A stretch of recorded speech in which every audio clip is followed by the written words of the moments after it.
All right, well, good evening, everyone, and welcome to Free. I'm Ryan. I'm the pastor and executive director here, and this is Carrie. She is the associate executive director here.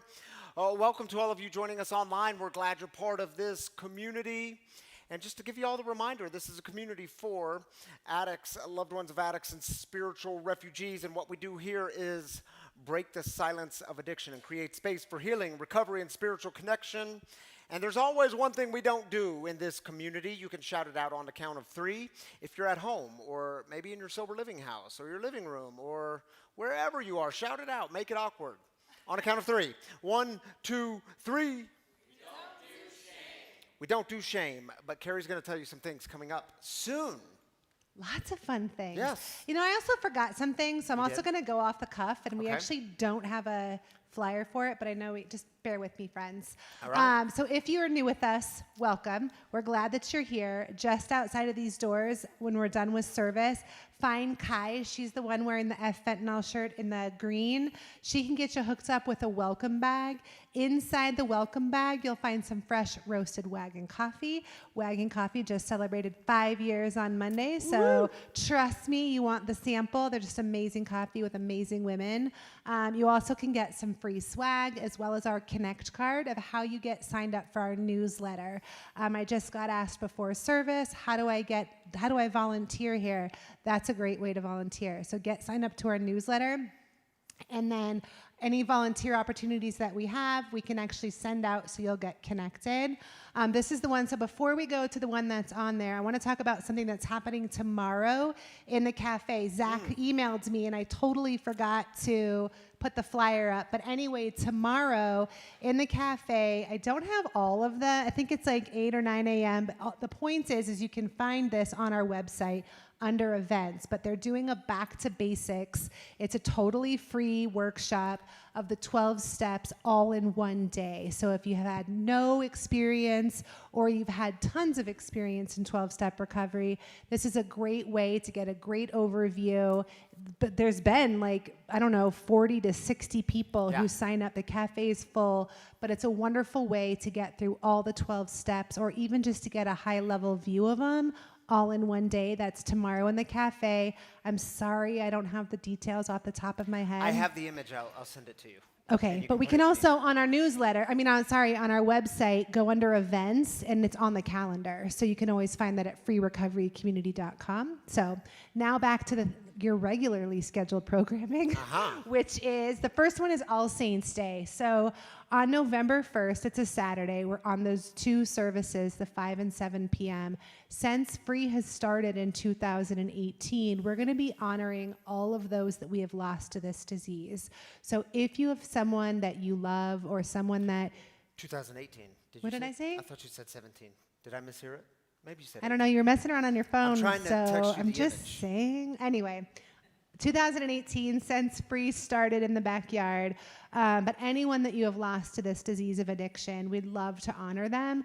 We're going to be hosting a special day where we're doing candle lighting, as well as we're going to say their names, give a brief moment of silence, and then Kira is going to ring her sound bowls, and we're just going to have a beautiful day of honoring those that we have lost to this brutal disease. Yeah. Anything else to add? I have nothing to add. Okay. Next, moving on.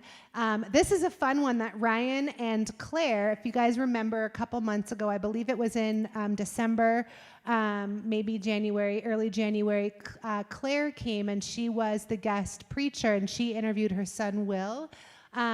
She and Ryan are going to co-host a 6-week book study on Richard Rohr's book, Breathing Underwater. It's a fantastic... Raise your hand if you've read this book or familiar with it. Oh, a few of you. It's highly so recommend good. it. It's a so good one. good. And even if you don't read it, you don't actually have to, you can just come. You don't have to, you're not going to get graded. There's no pop quiz. Oh, we might do a quiz. No, he's not. We don't do shame here. Oh, so that's you right. can't, there's do a no quiz. grading. There's no, right or wrong answer. The first week, it starts November 3rd at noon on Mondays in the cafe. So you can bring your lunch, or you can get a snack at the cafe. The first week, we'll be reading the introductions, as well as chapters 1 and 2, which are step 1 and 2. Yep. Anything else on that one you would No, like it's going me to be to all add? kinds of fun. It's at noon, so if you want to bring your lunch, you're welcome to do that. Or get lunch in a cafe.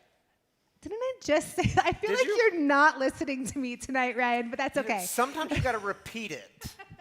For dramatic effect. Yes. Next, my friends, we have in this space on Friday, November 7th, we are hosting from 12 to 1:30 a professional panel for problem gambling. We've had before the panel that was lived experience. This one's going to be professionals in the field. They're hosting like a lunch and learn. You do get a free lunch. We do ask that you sign up for this one. This is both on, so again, sign up for our newsletter because this will be in the newsletter this week. You can also go to our website and our socials to find this event. But it's free. It's on November 7th from 12 to 1:30. Do you want to repeat that? No. Okay. She's not going to let me live this one down, is she? Nope. But that's all I got for tonight. Okay, thank you, Carrie. Thanks.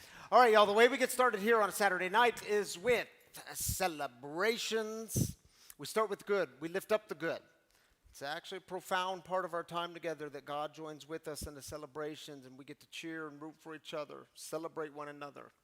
Maybe you're celebrating a sobriety anniversary or a birthday or whatever the new thing in your life or recovery is. We celebrate it all here. We take 3 minutes for this. If you're online, drop your celebrations in the Facebook comments or the YouTube comments. We'll join with you there. Eli's got a mic? Eli and Cy? No. Who has the other mic? Oh, okay. Never mind, Cy. Jerome and Eli have mics. For those of you in-house, just raise up your hands. They'll get you a mic. Eli on this side and Cy on this side. And we'll take 3 minutes. This time is yours. I'm Kai, and I'm celebrating 946 days free of fentanyl. 946. Way to go, Kai. Always good to have you here. Hi, I'm Melanie, and I'm so excited to say that on Tuesday I had 1 year of sobriety from alcohol. And I'm here Way to go, Melanie. with this absolute wonderful friend of mine named Janet. And so, yeah, it's a good night. It's good to celebrate with friends, isn't it? Congratulations, Melanie.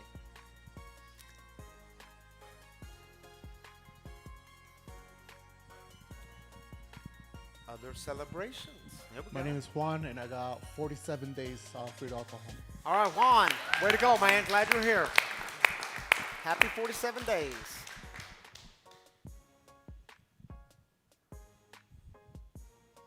Oh, look at us all quiet tonight.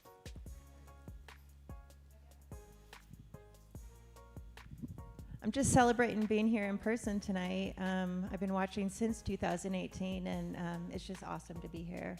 Thanks. All right. Glad you're here. Good to have you in person.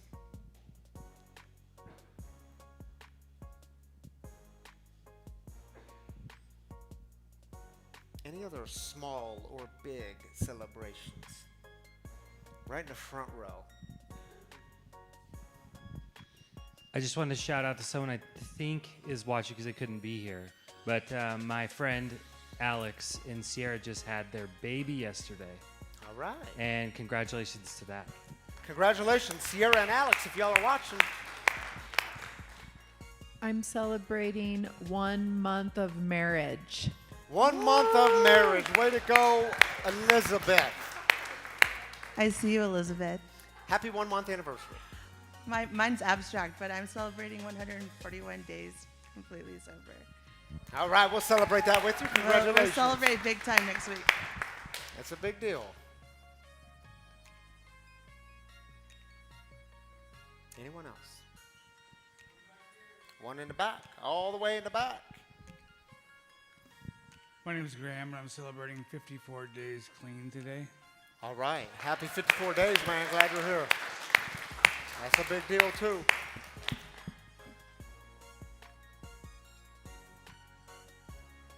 Well, I got one. I went downtown. What's your name? Eli. All right. I went downtown, and there was an amazing turnout for the protest today, and it was just amazing to see so many people just being there and showing their support and being just happy. Yeah. It was nice. Big group of happiness. We'll celebrate that with you, Eli. Thank you, brother. Si, you want to join me up here? Come on up, dude. We'll join with our online community and read some of their celebrations, shall we? Certainly. You want to take the first one? I certainly will. You take the first one. Thank you. Justin says, I celebrated 3 years clean this past Wednesday. All right, Justin, way to go, dude. Happy 3 years, buddy. Mark says, my celebration tonight is, on October 12th, I not only celebrated 2 years of sobriety, but also the incredible journey from homelessness to finally being approved for a 2-bedroom loft downtown, just 2 blocks away from my job. I move in November 1. Congratulations, Mark. That's good news, buddy. Good stuff. Shan Lee says, Buongiorno from Italy. I want to celebrate that I get to celebrate my dad's 70th birthday in this beautiful country. Yeah. Well, happy birthday from to Italy. Bruce. Shanley, we're celebrating with you. Beautiful. Doreen says, happy birthday to Jay, watching at home in Montana. Well, welcome from Montana, and we'll wish Jay a happy birthday. Laura Lee says, I just got my own apartment after 2 years of being homeless and 11 months sober. All right, Two Laura, things. congratulations. Nice. Beautiful. Chance says, Chance is on our tech team, but he's not here tonight, obviously. He says, taking the night off to celebrate Katie and I's 3rd wedding anniversary. Happy 3 years to y'all. And see you next week, Chance. Robin says, I'm celebrating 22 months free from alcohol. God is forever faithful. All right, Robin. Happy 22 months. Ooh, we got a lot of onliners tonight. Here, let's keep going. Susan says, I celebrated 18 months clean. Way to go, Susan. Happy 18 months. Jaden says, Jaden and I celebrated 90 days on Wednesday, free from substances. All right, way to go, Jaden. Happy 90 days. Anika says, Anika Jones, celebration of getting back on the wagon. And we're glad you're back on. We're celebrating that with you. Hope you stay connected and stay on the wagon. Good to have you here tonight. Thank you, Sai, for being up here. I'll just, we'll set this up here. Man, it's always good to celebrate with y'all. Well, if you weren't here with us last week, we kicked off we're doing a 3-week series on fear called Do It Scared. Last week, we addressed the question of the roots of fear, like why are you so afraid? And this week, I want to spin it a little bit and ask a different question, but here's the video. Right now, are you in fear? Right now. Every moment of your life you're in fear? No. You will overcome that fear. But the hard part is, you gotta take that first step.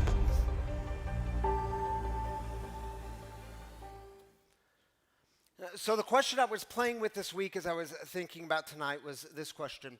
How do you know when you're playing it safe and you're stuck in fear? And I say stuck in fear because, well, you do know that fear in and of itself isn't the problem. It's a problem if it keeps you from taking steps forward in your life. It's a problem if it keeps you from being who God created you to be. It's a problem if it's convincing you to always play it safe in your life no matter the cost. But fear in and of itself isn't the problem. In fact, I would tell you that fear is a good thing. You need fear. In fact, we talked about it a couple of weeks ago during the questions. You might remember that if a mountain lion came charging into this room tonight, well, fear all of a sudden is a good thing, isn't it? Might save your life. If you're new in sobriety, and you go walking into that Applebee's and you sit down for the riblet basket, but you start checking out the drink menu, well, fear might be a good thing. It might actually save your life. Liz Gilbert, she's an author, and she wrote a great book called Big Magic. And in Big Magic, she talks about your life as a road trip. And she says on the road trip, that is your life, you have to take fear with you. You can't afford to leave fear behind. But you do have to keep fear in its proper place. In the book, she has a conversation with fear, and here's what she says. Check it out. She says, you're allowed to have a seat, and you're allowed to have a voice, but you are not allowed to have a vote. You're not allowed to touch the road maps or suggest detours. You're not allowed to fiddle with the temperature. Dude, you're not even allowed to touch the radio. But above all else, you are absolutely forbidden to drive. So we could tonight talk about fear and how to keep it from jumping into the driver's seat, which would be a very worthy conversation. But here's what I think happens. Sometimes fear is already in the driver's seat and you just can't recognize it. Like sometimes fear has been driving for so long that you're just used to it. Maybe you've been playing it safe in your life for so long, you would just tell me, well, it's not out of fear, it's just, this is the way it is. And I would ask you, what happened to you? What happened to you? As a little boy, some of the people that I was supposed to trust most, well, they made some of the worst decisions about my feelings and my fears. I started as a young kid, at like the age of 7, I started living into this narrative of, Ryan, you can't trust yourself. You can't trust your own feelings, and you can't trust your own inner wisdom. And the truth is, I was so afraid of my feelings.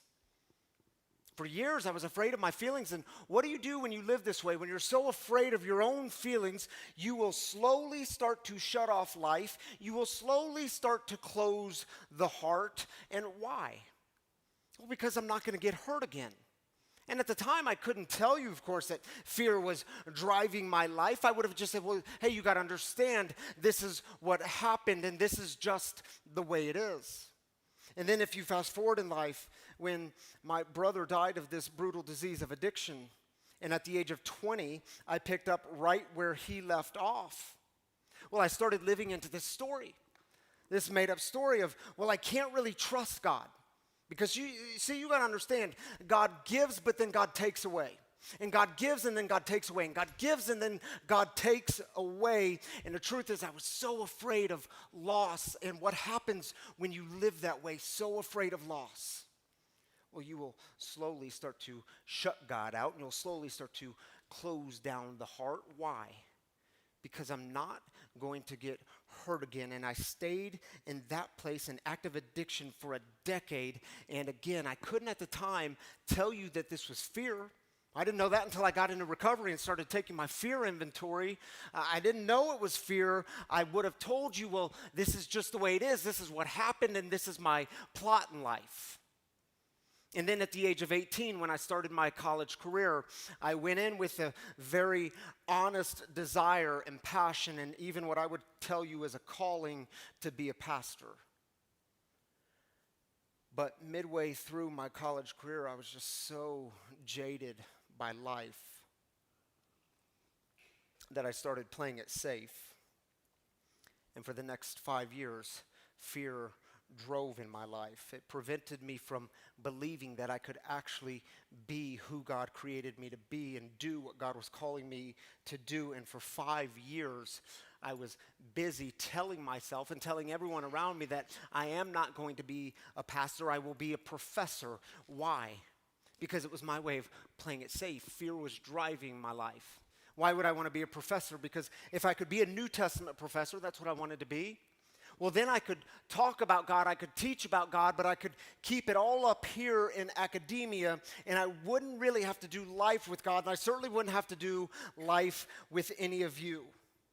I was playing it safe, and I couldn't see it at the moment, but I would have told you this is just the way it is. This is what happened.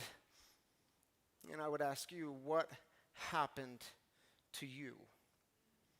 I mean, the truth is, many of you in this room, many of you watching online, you have experienced all kinds of pain and loss and addiction and betrayal and childhood trauma, and maybe even adults in your life that so mishandled your fears and your feelings, and some of you have experienced religious trauma, or even religious abuse. You were handed a God who was so filled with anger and shame, and this God was always keeping score, and you were always losing, and you have become so jaded in your life. And what happened to you?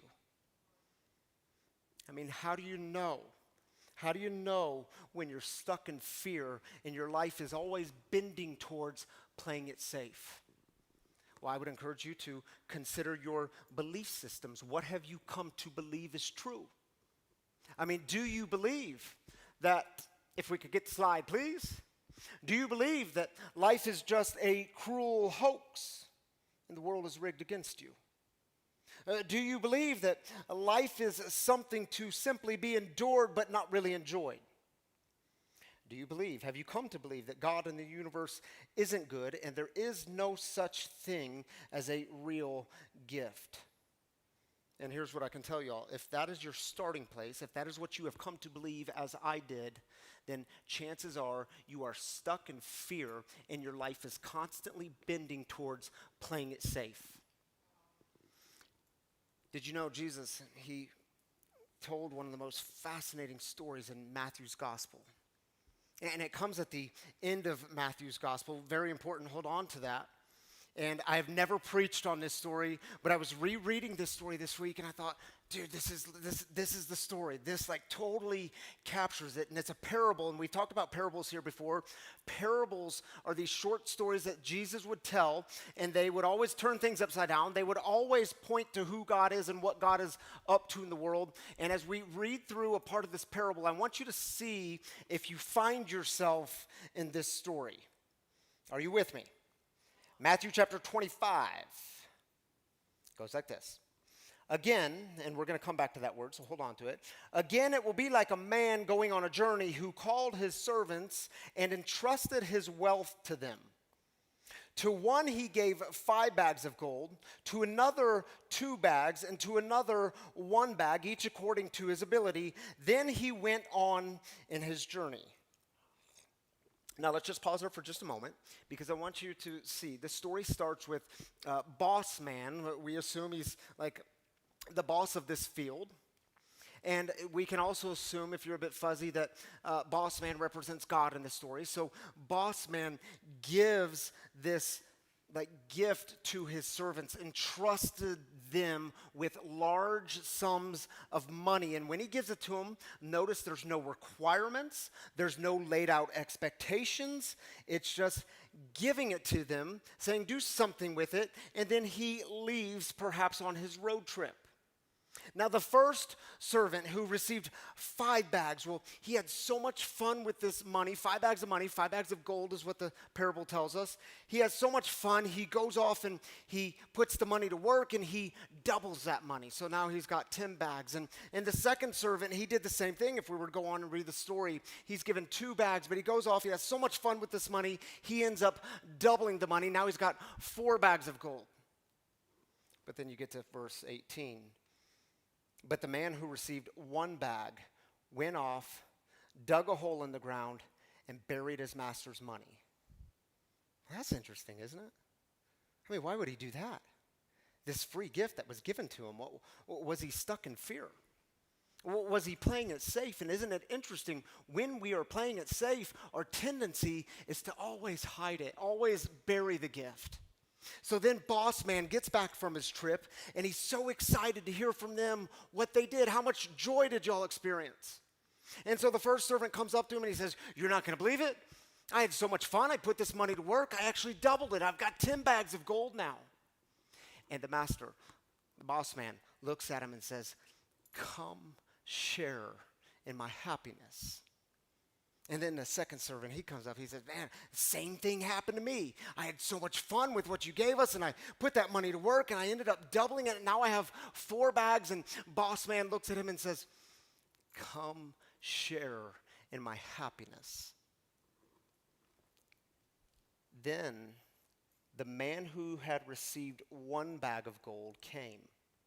Master, he said, I knew that you are a hard man. And let's just pause there for just a moment, because wait a minute. Does anything in the story point towards boss man being a hard or harsh man? No, he took this money and just gave it to him and trusted them with it with no strings attached and no laid out expectations. I mean, where did this guy come up with that story? Well, how did he get there? Why didn't he trust that the gift was good and he could simply enjoy it? He didn't have to bury it. I mean, doesn't a piece of you want to stop the story and just ask that guy, like, yo, what happened to you? What happened to you when you were a child? What happened to you in your young adult years? What happened to you later in life? What happened in your story to get you here? To where you came to believe this? Well, his response, since I know that you are a harsh man, well, I was afraid and went out and buried your gold in the ground. And if we were to go on and read the end of the story, boss man lays into him. He says, you did what? Man, why'd you do that? Why'd you bury what I gave you? He says, you should have at least given it to some bankers and we could have gotten a little interest out of the deal. Why'd you go off and bury it? And then boss man proclaims judgment over this man. And I'll tell you all, it's very interesting to me. I've heard this story used. Oftentimes it's called the parable of the talents, or here the parable of the bags of gold, whatever it's listed in your scriptures. But I've heard it used in motivational talks.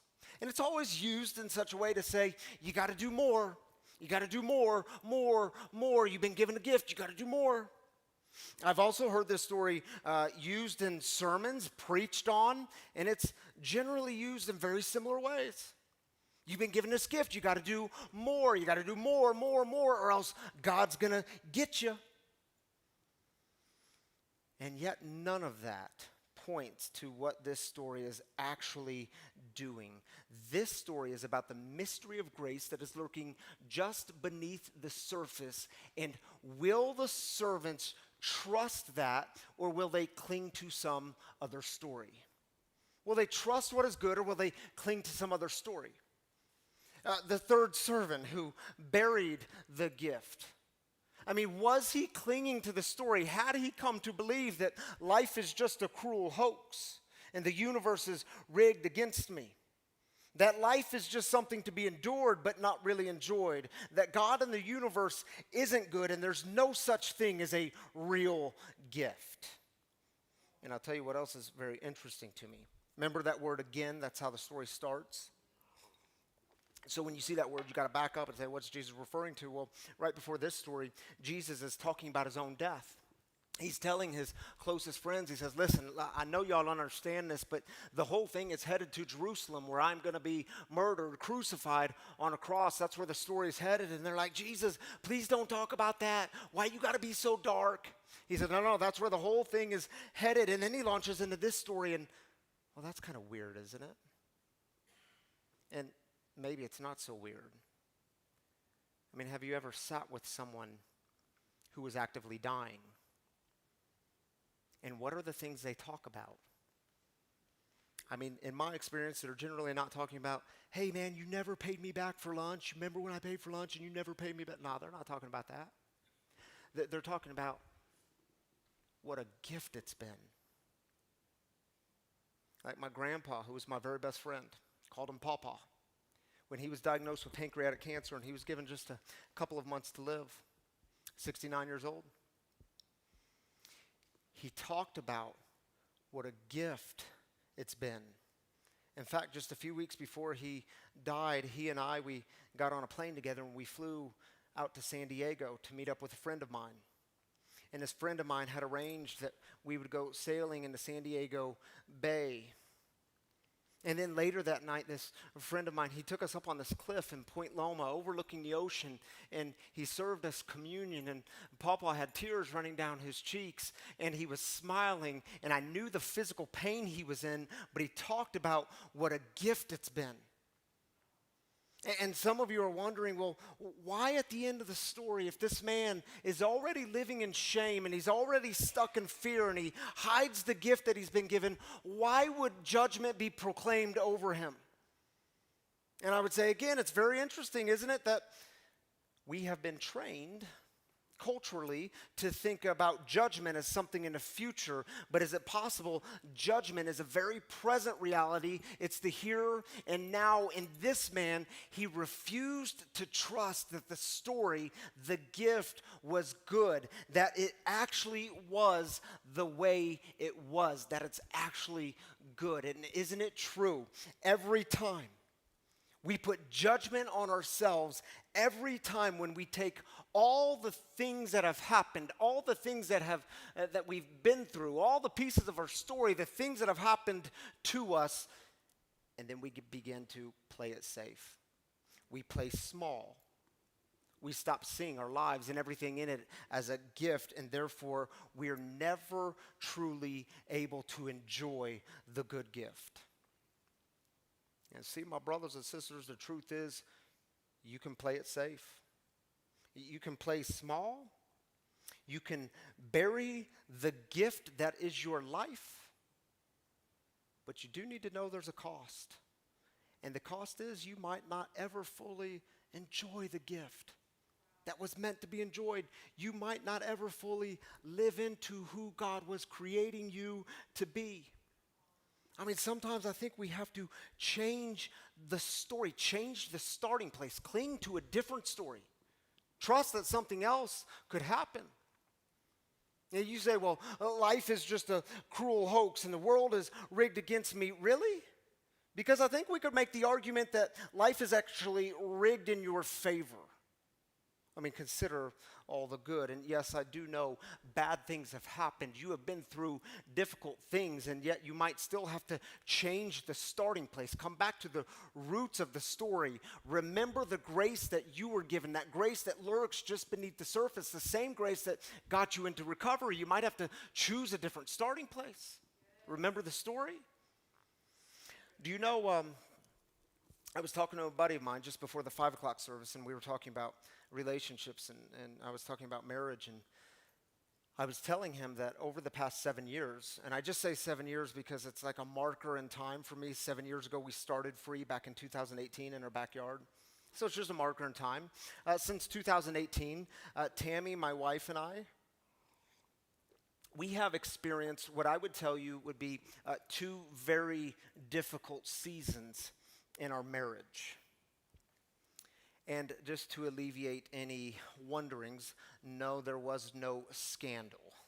There was no infidelity. I won't say what I said last service because I made things a little bit awkward. But for the last 20 plus years, I have been with the same person, and I think I could say the same for her. But we hit these seasons that were like filled with conflict. I mean, there was so much happening. Like the first one, I'm talking about 2. The first one was back in 2021. It was when we moved into this building. And again, just a marker of time for me, but man, there was so much going on and so many moving pieces, and we were like 2 ships passing in the night and just experiencing these new kinds of conflicts. And the second season we went through, well, it was just about this time last year, and kind of the same deal. It was like all this stuff was happening in life and so many moving pieces, and we were just missing each other. And man, Ryan was stuck in all kinds of fear. And I don't know what your mind does when you're in fear, but here's what my mind does. It starts making up stories, and it tries to convince me of certain things. You know what it was trying to convince me of? It started trying to convince me of, Ryan, you can't really trust her. No, you know what? You can't even trust the last 20 years. You can't trust that love is good. You really can't trust this marriage. And I can tell you, if you are in fear and you want to get out of fear, it does take some hard work. Tammy and I, we got in therapy, and if you're experiencing some problems, I highly recommend therapy. If you're in conflict, I highly recommend therapy. Very helpful. I also had to, for me, we did work together and we did work separately. For me, I had to get quiet enough in my life to get like a regrounding, a recentering. And I had to have the honest conversation with myself, and it went like this. Wait a minute, Ryan. Do you trust that this relationship is good, that she actually has your back and has had your back for 20 plus years? And yes, I trust that. Everything in my experience leads me to that. And Ryan, do you trust that this love is good and it's been good for 20 plus years? And yes, you've gone through hard times, but the hard seasons don't get to define the 20-year relationship. The hard seasons certainly don't get to define the future of the relationship. Do you trust that it's good? Ryan, do you trust that you've encountered and experienced joy along the way, so much joy? And yes, you're in a hard time, but you cannot let this hard time steal from the joy. Do you trust it? And I'm able to say, yes, I trust that. My experience leads me there. And here's why I say it, because sometimes you will have to choose, and it will be an active decision on your part. You will have to choose to counter the fear with a bit of trust. And why do you have to do that? Because it helps you see all the good in your life. It helps you see your life as a gift and everything in your life as a gift, even the hard parts. You will see that, man, you've been given this gift of life, and God essentially says to you, here, it's your life. What are you going to do with it? And please do something with it. What are you going to do with it? And if you're saying to yourself, well, Ryan, you just got to understand, there's nothing good in my life, and I just have all these hard things happen in my life, and I would tell you BS. That's a lie. You're lying to yourself. How long are you going to play the victim? When's the last time you saw a simple act of kindness and it was done to you? When's the last time you held the mystery of a newborn baby? When's the last time you watched the beauty of a sunset? And sometimes you will have to get grounded enough to see it. And life is not just something to be endured, it is something to be enjoyed. And do you trust that the gift is good? Do you trust that the giver of the gift is good? And maybe the giver of the gift is simply saying to you, man, come share in my happiness. And you don't have to hide who you are. You don't have to live in shame. You don't have to go bury the gift. And listen, for those of you who are saying to yourself, you say, look, I get it. Yes, I see my life as a gift. I see it all as a gift. But you got to understand, I feel a bit stuck in fear. And when you talk about it as a gift, I'm not exactly sure what to do with the gift. Well, in 2017, Tammy, my wife, and I, we wrote a book together. It was titled Whiteboarding Your Why, an Interactive Approach to Living a Better Story. And in the opening pages, she wrote these words: what we do becomes much more significant when we understand why we are doing it. Most of us have never fully engaged our why.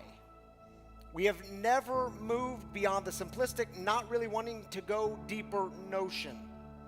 Exploring our why is countercultural and difficult to articulate without deep exploration of our story. Knowing why doesn't have to be complex. It is simply the result of your story, your experiences, what happened to you. And see, when you know your why, when you know why you're getting out of bed in the morning and what you're getting out of bed for, when you know your why, your what becomes more clear, it becomes more impactful. And I will remind you, some of you will remember this. The Japanese, they have a word for this, the thing that gets you out of bed in the morning, your purpose. They call it your ikigai. Say that word with me, ikigai. Your ikigai is that sense you have when you wake up that this day matters, that there are new experiences to be had, that you have work to do, a contribution to make. Sometimes this is referred to as your calling. Other times your vocation, your destiny, your path. Your ikigai is your reason for being. And here's an image that helps you better understand your ikigai.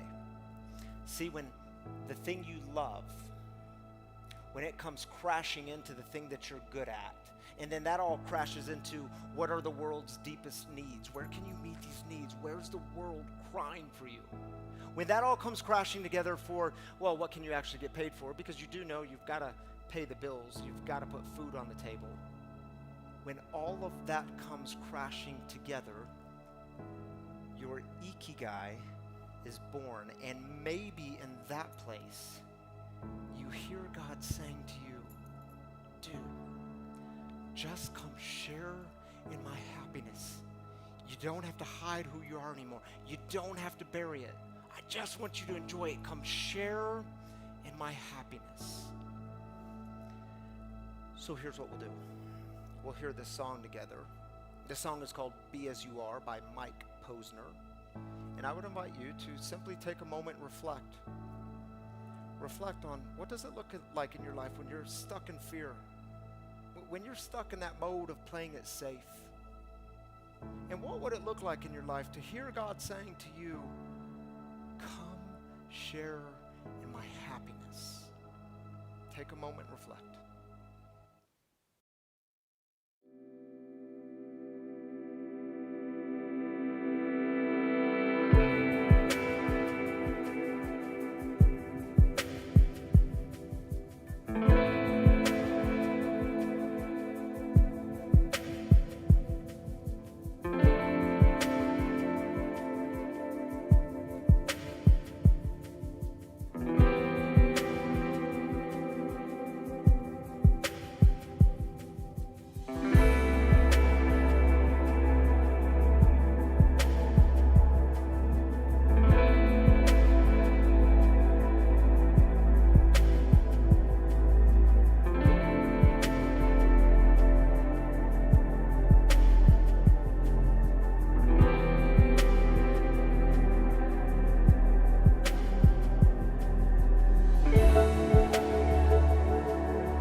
Hi, friends. If you are new with us, you should know that every single Saturday, we bring a guest storyteller up into the living room to share some of their experience on the topic. I am super grateful for this week's guest storyteller. He is a dear friend of mine. He is somebody who is beloved in this community. He has helped so many people. He is actually part of, we talked about the problem gambling that we're having the panel, so he's actually a great resource for that too. But he's just an extraordinary individual, and I cannot wait for you guys to get to know him a little bit better. Can you please help me welcome up Jerome to the living room?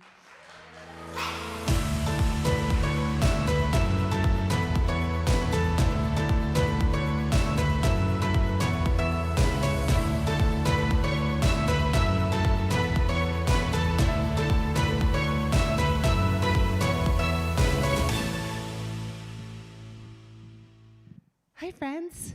Hi.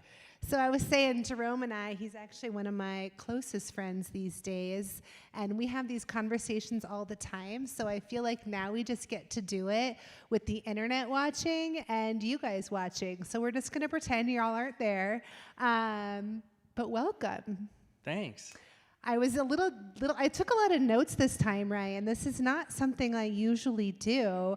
Not that I don't think that you're amazing, but there was so many things that you said this time that kind of threw me off, that I was like really listening to what you were saying. So I'm going to use my phone, which I don't typically do. But I want to start, we usually ask a little bit of the backstory, but I know that that is actually probably your least interesting thing was your actual addiction.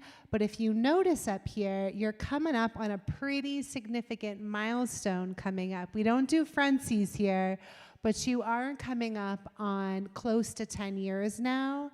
So I want to start by really saying your recovery's fine, right? Like there's nothing troublesome that's happening. However, you're in a phase right now that you're really open to digging a little deeper. Can you tell us, what does that look like, and kind of what's happening at this close to 10-year mark that made you jump into this pool of facing your fears a little more? Yeah, you bet. I do want to preface with one thing. Like I'm going to share part of my personal journey with you guys, and what Free has harbored me to do, like given me the space to figure out and discover on my own. Ryan gave me a quote last week, and I think some of you might know it. A ship is safe at harbor, but that's not what a ship was built to do. Free has represented a harbor for me to explore some things that I've been scared of. So I am coming up on a decade of sobriety, and so I'm not new to recovery, but I'm choosing to embark on a spiritual journey in the 12 steps of AA by choice, because I have been surrounded by people who have shown me what the gifts of something like that can give you. And I want to walk through what I've been scared of, because I think some people will be able to relate to it. And again, this is an analysis in hindsight, so it's always clearer, but it started not that long ago. We had a celebration of life here a couple of weeks ago for a beloved person in our community who overdosed. A couple weeks prior to that, I had been having some epiphanies, and I was bumping up against something familiar, and it was time for me to start talking about it. And one of those things is prayer and meditation, and I'll let you remind me about that one. But I want to talk about the thing that I've been scared of. First, I've been scared of the quote-unquote the God stuff. Like, the primary reason I'm here at Free is because I'm a spiritual refugee. Yes, I'm in recovery. Yes, I identify with a lot of people here. But I've had a very troubled past. Again, my own narratives have created a negative narrative, or my own experiences, has created a negative narrative of God. And that was prompted often by hearing people say things like Heavenly Father, or I'm a son of God, and then start muddying the waters even more when we start talking about Jesus. And I can't follow that route all the way to the end, yet, but I'm willing to explore it. And the first thing that I'm addressing, or that I'm really in conflict with, is my relationship with my dad. My parents got divorced when I was really young, like 6 years old, and I had issues with that I wasn't aware of. I went into the service and I went to war. I came home from war and I chose to open up, like, be vulnerable with my dad about my experience. My dad mishandled that information. He started asking me details about my experience, what happened to me, without knowing that I was trying to talk about trauma. He may have believed I was telling a story and he should be asking me details, and it did a lot of damage to me. So I allowed the narrative and the unhealthy relationship with my dad be correlated to my relationship with God. So if I'm a son of God, well, then maybe that relationship, maybe that patriarchal position is optional like it was for my dad. And I know none of you would say you're, a child of God with intentions to hurt me, but I can tell you that's how I translated the experience. It put a barrier between me and a higher power. So my choice now is to leave the harbor and start out on a journey, a spiritual journey, to create a relationship with a higher power of my understanding, with some really, really powerful demonstrations of what that looks like around me. If I rewind a couple years, I've surrounded myself with some really high-quality people around here. And of course, I can talk about the leaders, but I can also talk about the members of this community who demonstrate to me what that looks like. Some of the familiar faces I see here tonight remind me all the time that I'm missing out on something. My narrative of what happened to me is in the way of what all of you are trying to show me without any words. And I finally am ready to address that. And I'm not new to recovery, but this is part of it. Like, there's still work to be done. And again, it's so comfortable for me to sit up here and talk about it because I get a very comfortable person to ask these questions. But I can tell you, 2 or 3 weeks ago, I wasn't ready to have this conversation because I wasn't ready to publicly talk about. I was in fear of emotional dysregulation. If you start asking me questions about my dad and got 2 or 3 questions in, I'd probably look for a reason to get away from me because I don't want you to see me cry. I don't want you to see me in fear. I don't want to be vulnerable, but I do. And I'm gonna keep showing people that, so that the people that are also living in fear know that we all do it. That's why I'm here, to help people do that. I really appreciate you saying that. And I think one of the greatest things that I love about our friendship is we do get to be very vulnerable, and it heals a part of me to have a safe male in my life, right? Like, we've talked about this before. But what I heard you say in this, especially in that vulnerable piece, is it sounds to me like you're willing to believe today that what happened before isn't going to happen today, right? And so like that, and that's actually what I was trying to remember Ryan's, what he had actually quoted, but like that's not happening today. That yes, we could have had the trauma of the past or the person mishandle our information, and when we go to them, that they may not be the person that can show up for us today. How do you trust? And this is probably where I'm going to lean into the prayer and meditation piece, which I felt so bad because I publicly outed him last time, and he said I was the only person he told that to. So now you guys know too, and the internet now knows too. But to talk about prayer and meditation, right? Like, how do you begin to build that muscle of trust when you have had those ruptures of trust in humans? Well, it's funny you mention it because prayer and meditation has been used together. Through my clinical experience, my therapeutic journey has talked about prayer and meditation. It's like you could do either one. They're both effective. They're both very similar, but one is very internal. I think they're both intended to be internal, but there's an external component to prayer. I'm well versed in meditation. At one point in my life, I did hit over 1,000 days in a row meditating on the Calm app. It was part of my bedtime routine. Did all kinds of fun things. Such a good addict. It was kind of I tell you, I don't know moderation. I go for it. So 1,000 days in Calm app, no big deal. I got through that, but that validated. Okay, I can stay dedicated to something. Just try it. Well, one day I tried it, and I ran with it. Now I tried prayer. I added a verbal component to my meditation. Started speaking things I'm troubled with and asking for them to be removed. And I'm like, wow, okay, this is prayer. So I found that it got me to that grounded place that Ryan was speaking about quicker than meditation on its own, even though that's been a very, very powerful gift for me, a coping skill for me to do the same thing. So when I told Carrie about it, I'm like, wow, all along you told me if I just did it. Have you ever tried it? No. Okay, it didn't go any further than that. She didn't tell me I needed to do it, but she told me I needed to do it. And when I tried it, okay, I'm figuring it out. I know there's so many more gifts embedded in the spiritual journey that I have allowed what happened to me, it has blocked me from accessing it.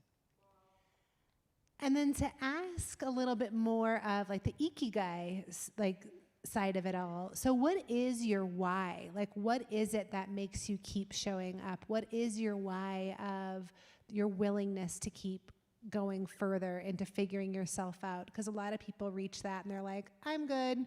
But you don't seem to be somebody who settles with just being fine or just being good. Can you tell us a little bit about the why that keeps you going? Definitely. I know I can tell you what why is today, which is different than it was even a month ago, which was different than a year ago.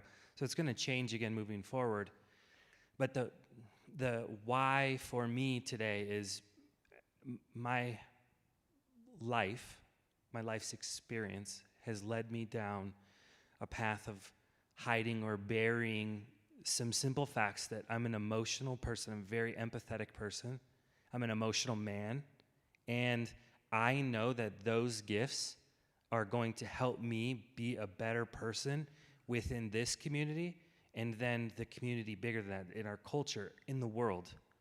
I will be somebody that's helpful and valuable to others on the largest spectrum I can understand. So it's going to go beyond this, but this is a really great, safe place to practice these habits and demonstrate these habits, because I think there's a really big difference. We collectively tend to drift towards what is happening, what isn't happening. Especially with addiction, there's a constant focus on what is happening, what substance someone's using. I focus on why, which I'm continuing, it's evolving, but I'm trying to stay focused on why because it's solution focused, it's helpful, and it's not a breeding ground for resentment and judgment because it's not my role. My gift is focusing on why and helping others focus on why, because when we all do it together, we can help a lot of people. And I do think you have a lot more gifts than just that, but that is a nice little bow on one of them. In closing, so Jerome is around here very, very frequently. He is one of our first phone calls. If somebody's in crisis or he needs if somebody needs resources, he's a wonderful advocate for so many people. So if you guys don't know him, I would highly encourage you next time you see him, have a quick conversation with him. He is just absolutely extraordinary. But in closing, I wanted to, Ryan kept repeating the line, "Come live in my happiness." And I know that today you have a happiness that you may not have had in the past. What would you say to the person who is still out there who doesn't believe that not only is 10 years not possible, not only is prayers not going to be possible for me, right? Without all the barriers that we tell ourselves, what would you invite that person to hear you, to be able to understand that I have an invitation into happiness? That's a question I wasn't prepared for, Carrie. It's a big question. But I would encourage people to find other people who have something that you want. Not necessarily like physical or tangible, or they have a really nice car and I want to be like that. No, I mean that they act in a way that you see yourself, that they have something that you want. Surround yourself with enough people like that, and then just watch yourself elevate over time. And I do mean that from the deepest trenches that some people find themselves in. I was in a trench and believed at one point in my life that the noise was so loud, I was willing to take my own life to turn it off. You don't have to go to that extent to rise above what has happened to you. So reach out and connect with someone. Then when you find one, find another one. It will continue to build, and you'll one day you'll look back and you'll find how far you've come. And stay focused on what you have to gain, not focused on what you have to lose. If you stay focused on what you have to lose, you'll forever find things. But, we're here for you too. This is a community space. It's not just an individual space or only a few people get to come here. You just show up and do it again tomorrow. Yeah, and even if you are not physically here in person, right? So even if you're watching online, it doesn't matter where you are. There are communities throughout wherever you're watching this from too. But also connect with us, reach out, email us. No matter where you are, we see comments all the time, people online saying, they reach out for help or they feel alone. So thank you so, so much. And again, you're one of my most favorite people. And I do believe that you are the sum of your 5 closest friends. And I'm super lucky that I actually get this guy as one of my 5. So thank you so much, Jerome.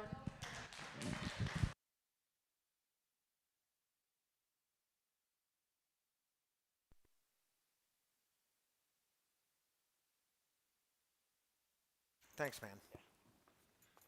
Yeah, I said, can I say what I said last service? I mean, I made it super awkward because it's actually true. Sometimes I have these profound thoughts while I'm in the shower, and I was thinking about Jerome when I was in the shower this afternoon, which is a bit awkward. But yeah, Jerome, we've been through some things, and he's been a volunteer here, board member here, staff member here, and man, I would echo what Carrie said. Out of all the things you've done here, I'm most grateful for your friendship. And last night, Jerome and I and a buddy of ours, Shua Soden, who's going to be the guest storyteller next week. I hope you come. We went to dinner last night at Zomo. If you haven't been to Zomo, oh my goodness, plug for Zomo. Go to Zomo. But we went to dinner last night, and then Shua texted us afterwards. Shua's 46 days sober. Which is why I asked him to share next week. I want someone newer in sobriety to share how they're stepping into fear. But then he texted us last night after dinner, and he said, hey, you guys just need to know that was one of the best nights of my life. And all we did was go to dinner, and it reminded me the power of connection, the power of just simple friendship and the gratitude for that. A very powerful thing. So thank you for sharing that with us tonight, Jerome. Thanks for who you are. The way we close here, the way we close things down on a Saturday night is with what we call heartaches. So we start with celebrations, the good, the high notes. What are you celebrating? And then we close with, in a similar way, what we call these heartaches. These are maybe some burdens that you've been carrying. Maybe you've been trying to carry them alone, and you find out somewhere along the way that you suck at doing it alone. It's why you have community. It's why we have a God who hears the cries of the people. So we take 3 minutes for this. I don't know who has mics. Who has mics? Okay, Cy and Eli, not Ian. I always want to call him Ian, but his name is actually Eli, which is easy to remember. They have mics, so all you got to do is raise up your hand. They'll get you a mic. Again, if you're joining us online, drop your heartaches in the Facebook comments or YouTube comments. We'll join with you there. Let's take 3 minutes. This time is yours. A close friend of mine that was coming here with me has just completely fallen off the map. So I think he went back out. I'm hoping he's okay. His name's Adam. If we could just say some prayers for him. All right, prayers for Adam.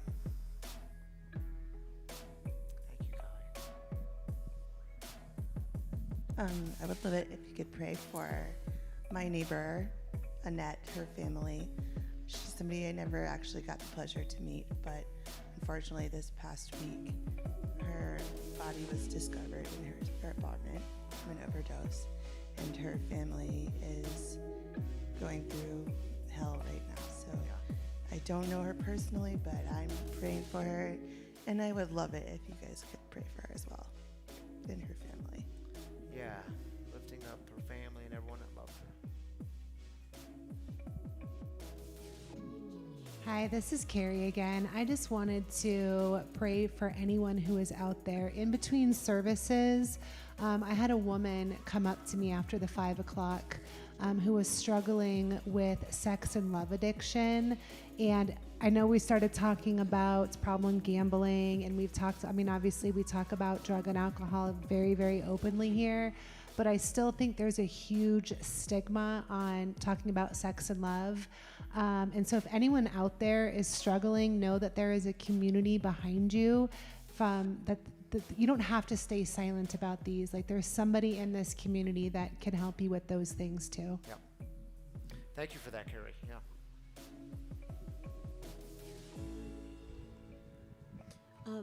Will you please pray for my 6-year-old niece? Her name is Faith. She just lost her mother to an overdose a week ago.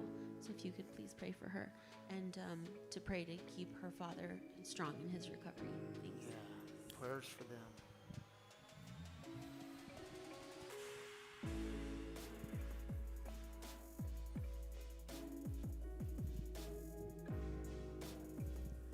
I'd like to know if you guys pray for a friend of mine of 40 years who passed away after having a stroke 4 months ago. At 58 years old, it was a shock to find out that he passed, and his husband and his sister and his mom really need to be lifted up, because he was the caregiver of his husband Lex, and so it's a little crazy. So I've been back and forth from Arizona visiting and trying to help out as well. Yeah. Prayers for them and prayers for you, Mark. Man, I'm glad you're here. Sorry, we're coming up on time. You're good. I was scared to come here today, but I came. I had 3 years of sobriety under my belt, and I have relapsed, and I am ashamed to say I am not sober today, and but I'm here. But I am on the anniversary of my cousin who died from,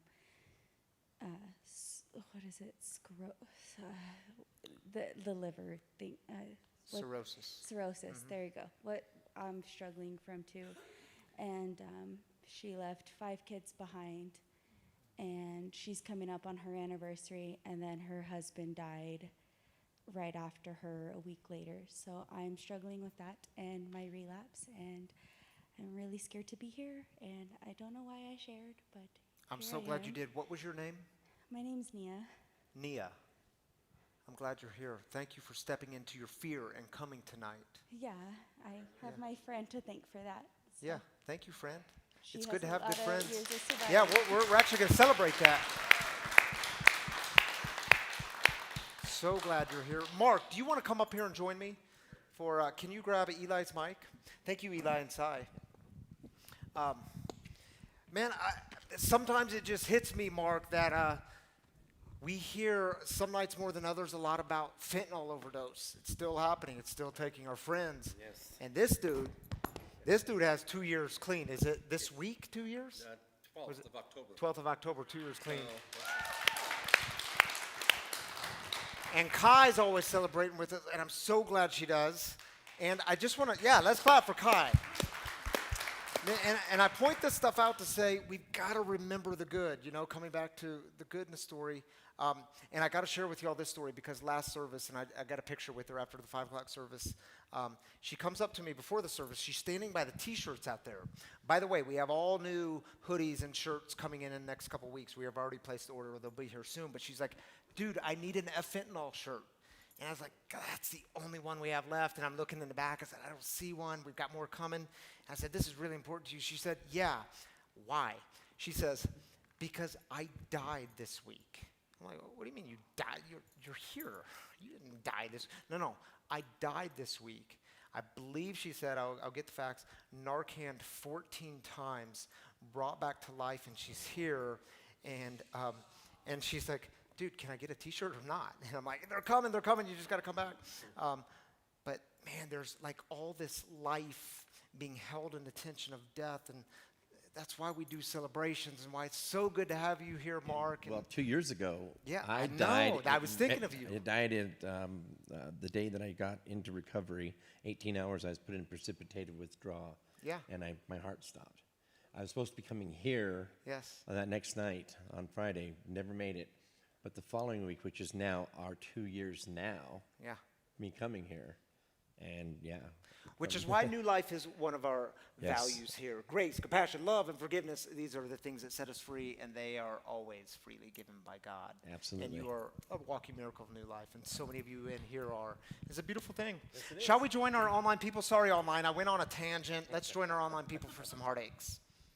Oh, only one. You get to take it, Mark. Okay, Anika Jones says, being away from our children is hard, so please help all parents longing for their children's embrace and connection. Yes, lifting them all up. Thank you for mentioning them, Anika. Glad you're joining us tonight. And we only have one online. Hey, thanks for being up here with me, Mark. It's good to see you, dude. And I know you just work all the time, and it's Saturday nights are hard for you, but you're here tonight. All right, well, listen, hey, if you've been impacted by the mission here of breaking the silence of addiction, creating space for healing, recovery, and spiritual connection, you should know that we do rely on your generosity here. We are funded by you, the people. That's the best way to say it. We're funded by you, the people. So when people say, well, how does all this happen? I just point to y'all and say, it's a community thing. And I know so many of you have made giving a spiritual practice in your life, and you didn't have any sort of practice before, an act of addiction, and now you're finding your way. And I just love to let y'all know it makes a big difference here. Even a little bit, a lot of people coming together makes a big difference here. I know some of you online, you've never stepped foot in here, and yet this is your community, and you've given. And I just, again, want to remind you it's made a big difference. So thank you from the bottom of our hearts. If you would like to donate to Free, there's a few different ways you can do it. You can download the app. It's free, Free Recovery Community. All of our content's on there, messages, guest storytellers. There's a giving button. You can give either one time or you can set it up to do weekly or monthly, however you want to do it. We're grateful for all of it. You can do the same thing on the website, freerecoverycommunity.com. Or, of course, there are the 2 giving kiosks in person. Not you online people, but in person. There's one outside these doors and one just outside these back doors. And the Kind kiosk is also here. It's like the one-tap system. You just tap your phone or your card. One-tap, easy way to give, safe, fun way to give. What are we laughing at? Did I say tippy tap? Oh, Carrie, we should have her do the come show us how to tippy tap. Okay, maybe next week. All right, y'all. Thank you for being a part of that. Shall we go out with a prayer? Yeah, I would encourage you to just open up the hands. There's nothing magical about it. It's just a simple sign of openness. And maybe tonight you're open to the gift that is your life. You're open to Spirit breathing through you and in you and all around you. So just take a big, deep breath.